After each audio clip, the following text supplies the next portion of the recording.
And the worse you feel, the more you go after the food that makes you feel worse. I mean, so many people are not happy. I mean, people are anxious.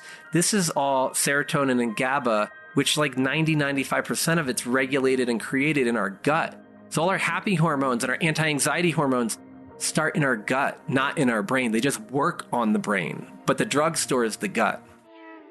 Welcome to Your Health Reset, where we address the real root causes behind health issues today to get you rapid results on your health journey so you can be who you came here to be, mind, body, and spirit. I'm your host, Sinclair, survivor of complex chronic illness, expert on resolving root causes, and co-founder of Detox Rejuvenation and Meditation RX. Let's get started. Welcome back to another episode of Your Health Reset. Today, I am joined by my very good friend, Dr. Tom Moorcroft, to have a really in-depth conversation with you about what it takes to take your health back into your own hands. Dr. Tom is a specialist of Lyme disease and all tick-borne disease-related issues, and he's really carved out a niche for himself of being the guy that can figure you out if allopathic medicine and functional medicine cannot. His wait list is endless. He has so much to give to this space, and he and I actually created Meditation RX together. So that's our platform to help folks who are working on health issues to use meditation and self-awareness practices to speed up their healing. So today we dive into all things health related, taking it back into your own hands and what it takes to actually be present and utilize your own consciousness to do so. I can't wait to share. Welcome back to another interview. It starts in the Gut Summit with me, your host, Sinclair Keneally, and I am here today with my very good friend, Dr. Tom What's your name? Have we met? Dr. Tom Moorcroft. Dr. Tom, please introduce yourself and share what your expertise is with our very special listeners. Thanks so much for having me here, Sinclair. This is such an honor. And I'm an osteopathic family medicine person and kind of do a lot of chronic Lyme disease, chronic tick-borne infections, a lot of mold toxicity. And I see a ton of kids with, infection and toxin-induced autoimmune encephalitis that most people know as PANS and PANDAS. So, we're just doing our best to help people turn their life around and regain their health. Yeah, and you really are at the top of your field. So it's so fun to have you talk with us in depth today about where all of these conditions become available to us in the body and how they actually take shape and get a hold and how we actually can walk ourselves out of that and take charge of our own health. And I would love to start with your story because it's so interesting to me. And I think a lot of our listeners can relate. So how did you get into this work? I remember a couple things. And as a kid, I just wanted to play outside. I just wanted to go have a good time and enjoy life. And looking back, there's this one TV show. I don't even know what it was. I just remember there's chaos in this thing that turned out to be the emergency room. And everybody's like, the shit's hitting the fan. And this guy walks in and he just goes, this, and stabilizes everything. And I was like, wow, that is so cool. If that's real, I'd love to do that someday. And then I got totally distracted, as I'm sure you'll find really surprising about me. And I went and did a lot of outdoor education work. And I was at the University of Vermont studying, landscape ecology and wildlife management, and really just trying to figure out how we can save the planet and have it around for future generations. And I figured talking to adults is not a good idea because they don't really listen. They already have their opinions. So I started teaching kids. And then I was teaching kids at this amazing place. It's called the Carey Institute in Millbrook, New York, doing a lot of really cool work, teaching them outside how to really fall in love with nature and to learn.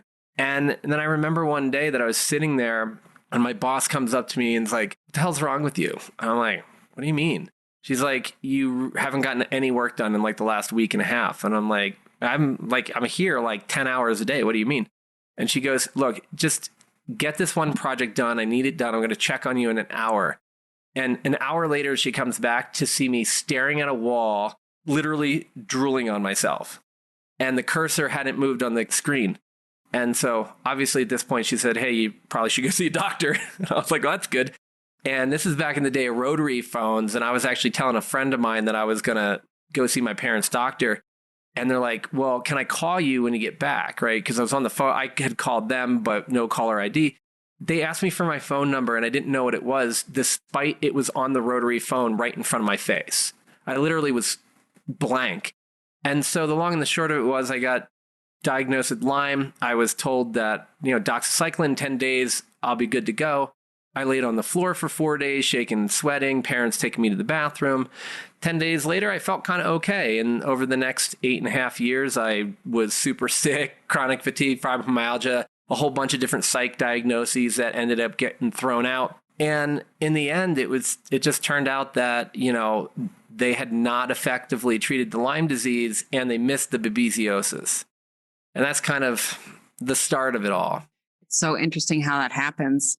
I think that your journey is really compelling. Obviously, I relate to it, in my own journey, but so many of us who have gone on the Lyme journey and co-infections, it's such a struggle to get an accurate diagnosis. And then, the co-infections are missed and the path is really long and painful. So how did you manage this for yourself?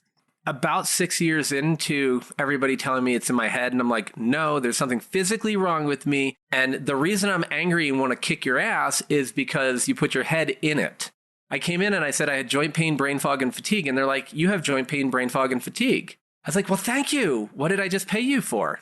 And they gave me no hope. So I remember very clearly one day, I was just in South Portland, Maine. I was in the middle of medical school. And I was just like, I have shit to do.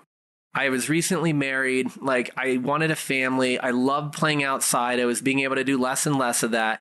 And I just had this vision of having a family, playing outside, skiing, hiking, mountain biking, all the things I love to do, playing ultimate frisbee, the dogs. And I was like, there's no way in my early 20s that I'm giving up on this thing. And then one day somebody handed me a yoga DVD and I'm like, where'd this come from? I just know that's for people who are not like me because I was totally inflexible. And I was just like, it's too much of a coincidence to actually be a coincidence. I started doing this yoga program that turned out to be Ashtanga yoga.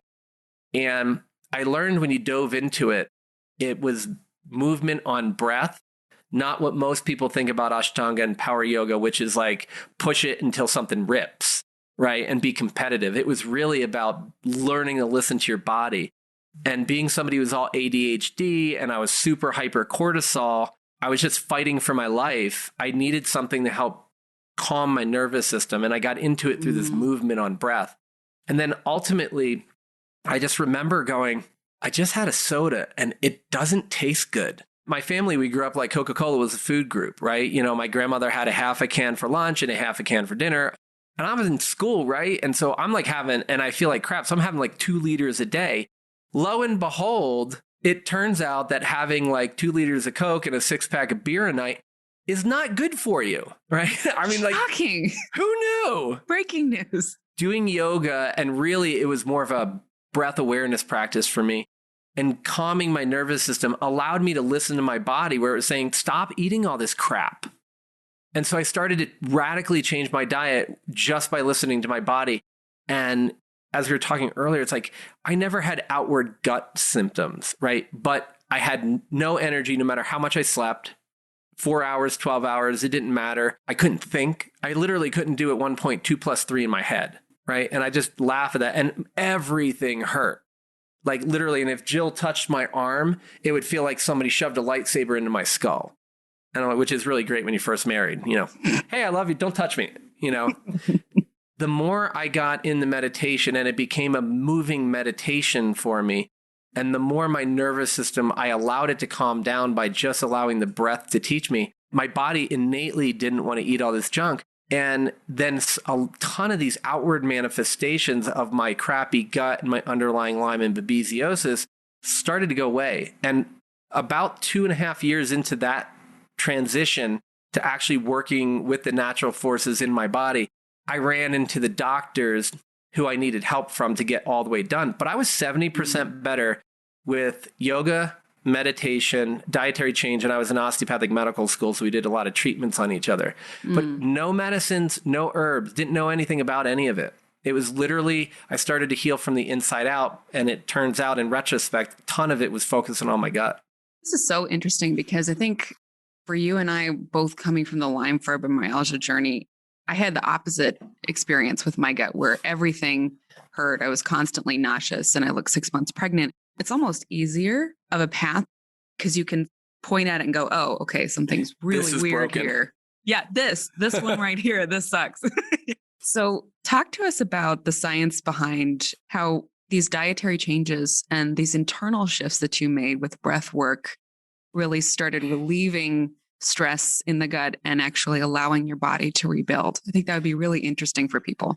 This is one of my favorite topics because I went into medical practice. I was going to do osteopathic treatments, really focus on the cranial sacral and the energy systems of the body and get paid to meditate. That was literally my goal in life, was to get paid to meditate while helping other people. And then all these Lyme people came in and I was like, oh my God, so it's really interesting. The more I dove into this, the more I got interested in where I came from, because I knew I could learn to help other people. And one of the first things that everybody tells me is, oh, I need a drug that crosses the blood-brain barrier. So I was like, well, that's a really interesting thought. Why don't we look into your blood-brain barrier? And I dove into some of the research on memory and the blood-brain barrier and all this. And one of the first things you find is that if you take a mouse and you feed it the mouse equivalent of a standard American diet, you will have all kinds of inflammation in the gut. You'll create leaky gut. You'll get bigger pieces of particles that are supposed to stay in your gut and get broken down more into your bloodstream. You get all these endotoxins created. And then you'll basically go up to the brain, break down the blood-brain barrier just by eating bad food. And then you will annihilate your hippocampus. So you're going to ruin your ability to create and retrieve memories. And you're going to be emotionally dysregulated just from your diet. And that's just looking at what gets through the gut wall, right? So this is a leaky gut phenomenon. The other thing that we find with the gut is that the vagus nerve from the gut to the brain has a lot to do with a couple things. And part of it is that hippocampus limbic system we all talk about. So those emotional interactions and these emotional memories and our ability to create short and long-term memories, retrieve things quickly. How many people are like, it takes me so much longer to do things. I can't remember them. I know them, but I can't pull them up, right? Mm-hmm. This is so much of this vagus. And what's really interesting is if you leave out the physical leaky barrier of the gut wall not working and you just go to the microbiome, changes in the microbiome will change how the vagus nerve is able to interact with both that limbic system and your prefrontal cortex, which has a lot of your social mores and memory capacity. And then we run into all kinds of problems. Let's pause here for a second because this is so fascinating. And for people who are still catching up to what these terms are, can you just quickly define vagus nerve and limbic and prefrontal cortex? Yeah, sometimes we get so excited we just start going and going and going. We nerd out. It's true. Right. And so, really, when we look at the vagus nerve, this is cranial nerve 10. And it comes out at the back of the base of the skull. So a lot of us with that really tight upper neck and the protruding forward because we're on our stuff know that spot, right? Yeah, exactly. We're on our tablets too much. We're driving all pissed off. But the vagus nerve controls a lot of things. And one of the things it controls is the function of the gut. In fact, everything below your diaphragm in your gut and your abdominal organs, the upper 2/3 are controlled by the vagus nerve. So it really is a parasympathetic nerve that calms things down.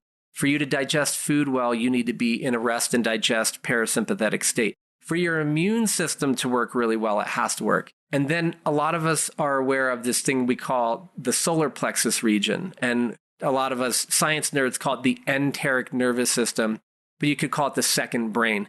There is literally a completely autonomous nervous system in 3 places in your body. One of them's in your brain, one of them's in your gut, and the other one, which is probably most important, is your heart. And so those 3 areas are really important because the other place that the vagus nerve goes and controls is your heart. And what it does is it allows your heart to relax. So if your heart is beating too high on a regular basis, which I don't know too many chronically ill people who don't have that problem, then we talk about it like a sympathetic overdrive, right? So some people are talking about their adrenals and their sympathetics, and some people are talking about their palpitations or their skip beats. So much of it is controlled by the vagus nerve. So that's a big part of it.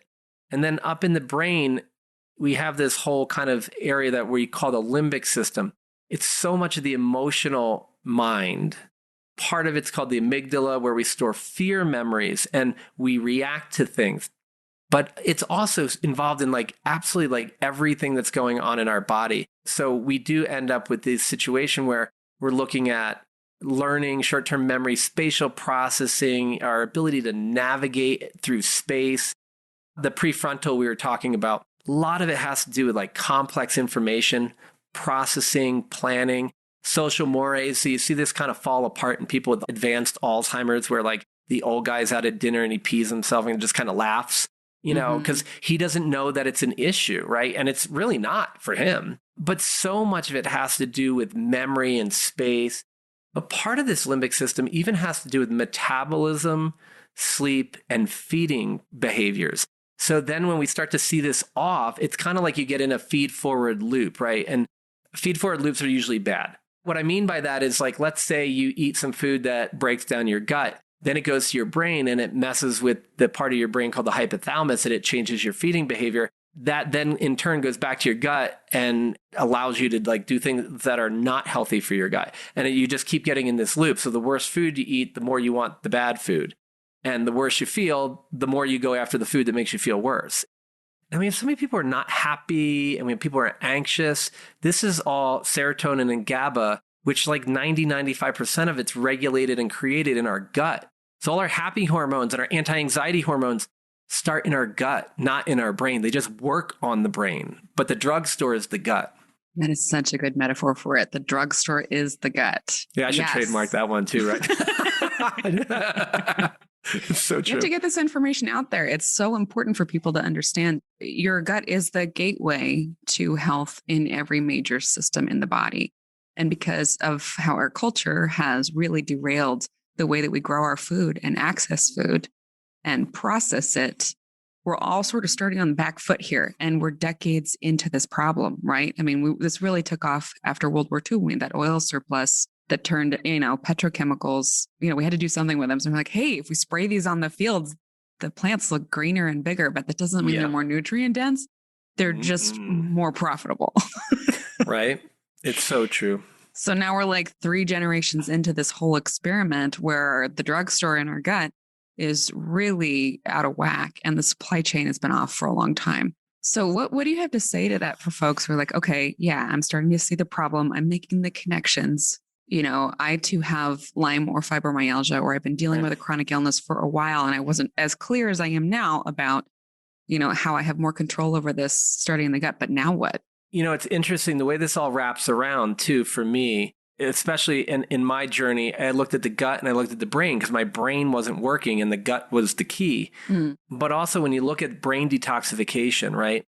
We have this thing called the glymphatic system. And it's so critical because this is like the lymphatics in the rest of the body specific for the brain. And so it has to do primarily, we're detoxifying during deep sleep. And a lot of our drainage is around cranial nerves. So actually through our nose, 20 to 30%, around the vagus nerve, huge amounts. So having all these areas open and moving, like working with an osteopath or another manual medicine practitioner can help. But the reason that I wanted to circle back in and bring in a little bit of direct brain detoxification is because so many of our mold and our Bartonellas and our pandas negatively impact the brain, but we have so much control over the factors that contribute to brain detoxification. So things that are really important are sleep, movement, but the other parts are hydration, right?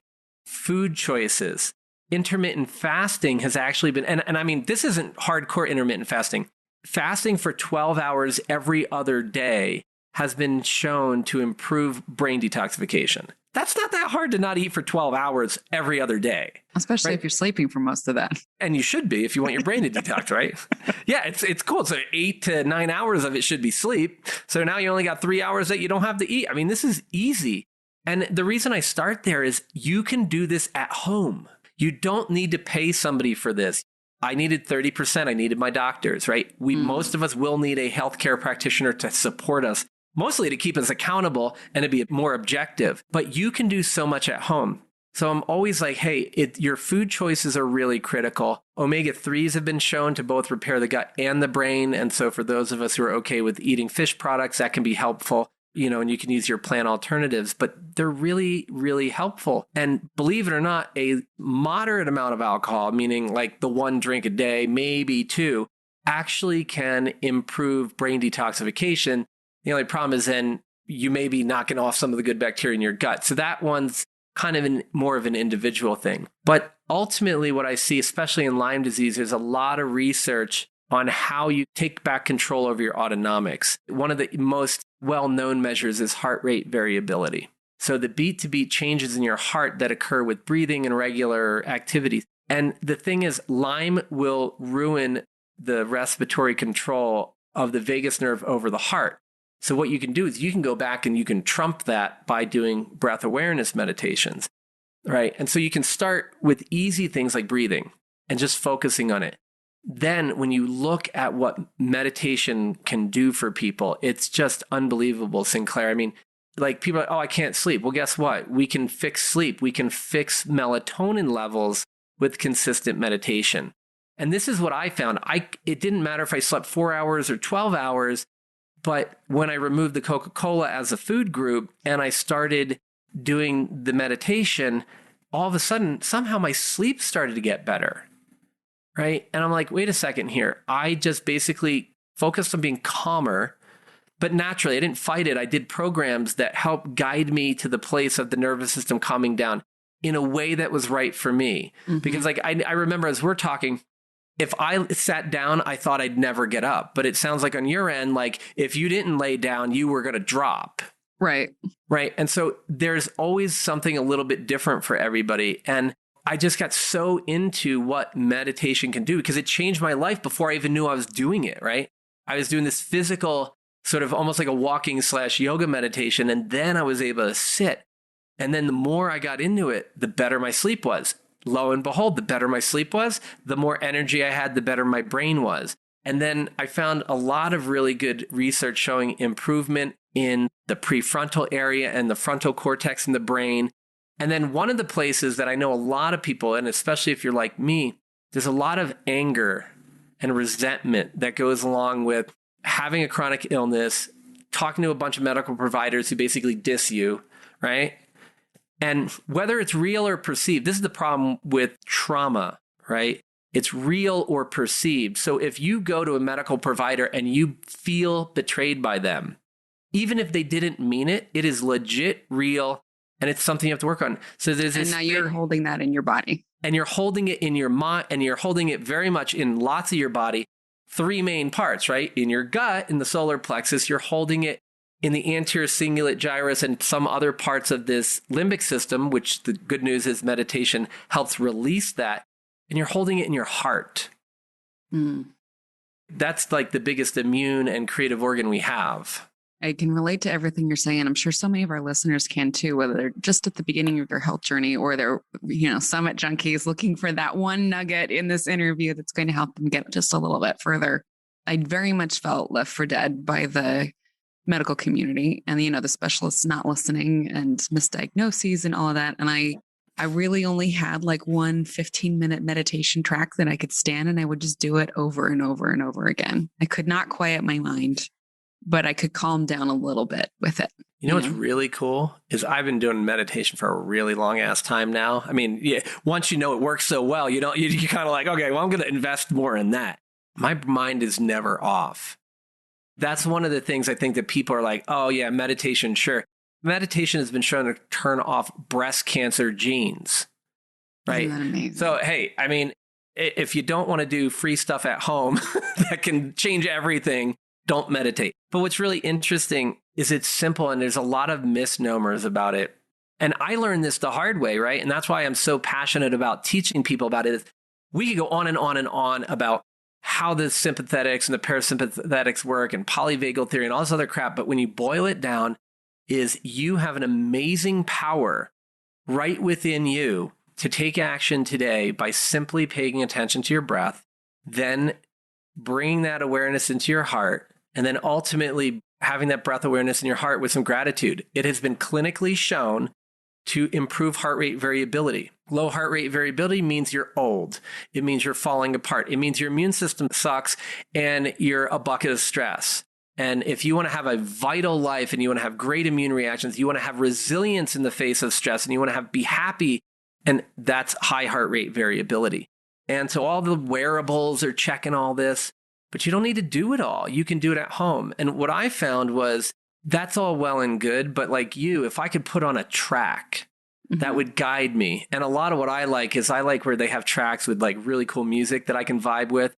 and even some binaural beats that will help adjunctively sort of like bring my brain waves down so I can drive the bus into the right lane. Yeah, I mean, exactly. If you're driving on the left side of the road in the US, you're probably gonna, it's not gonna go so well. Has problems. Right. So, but one of the things with it is you don't have to worry about whether it's working or not. So the process of meditation is one of doing, right? So it's as long as you do it, it works all the time. You may feel, and I've had a lot of different teachers tell me this, like when I'm like, oh man, that was like the worst meditation ever. They're like, that's the one you needed the most.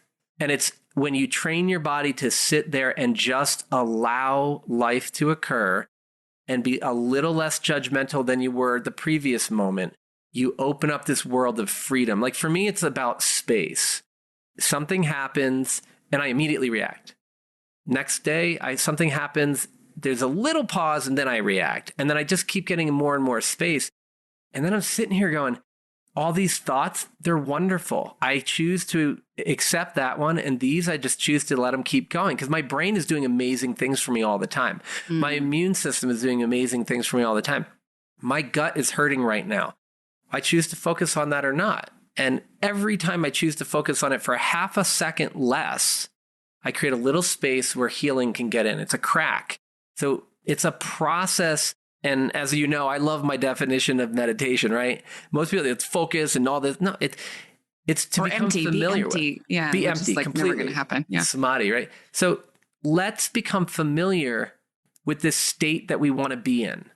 And it doesn't say perfectly in line with it.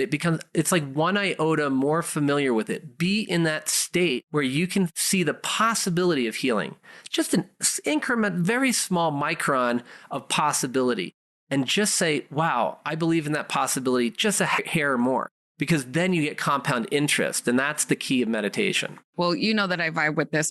Dr. Tom and I met at a conference together, actually a retreat for healthcare practitioners. And as soon as we figured out that we shared a very compatible life stories and approaches in our practices, we actually got right down to business and we created a meditation platform together for people that are working on their health, because we can think of no better use of our time and gifts than to make this accessible to everybody. So I know that you are sharing some amazing gifts with us today. And then you and I have created something to also share with folks. Do you want to explain that for people? Yeah, definitely. And I mean, I think all of this between the platform we've created and the free gift here is it's all about made by people who have had chronic illness, very much like yours, and recovered 100%, who are now distilling over a decade each of going through this process, trial and error, so that you have the opportunity to use these. So the gift that I want to give everybody is a thing called Relax and Reboot. And it's just a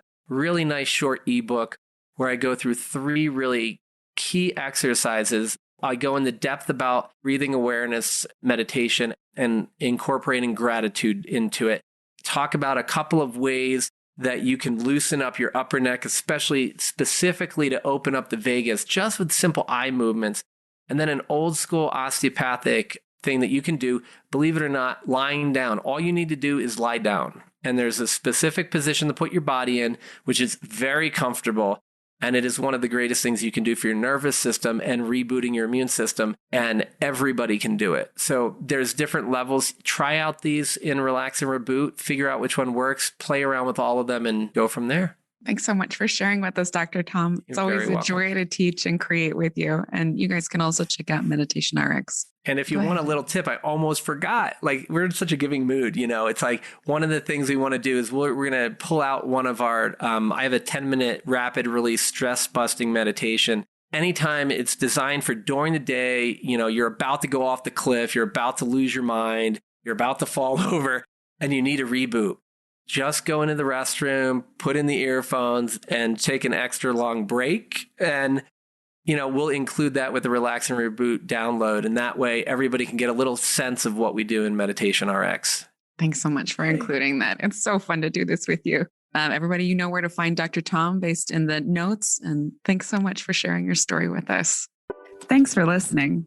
Go to detoxrejuvenation.com to find the links in the show notes to everything we covered in this episode. Please subscribe, review, and share with other humans who need this precious information. Let's help each other. Until next time, love, Sinclair.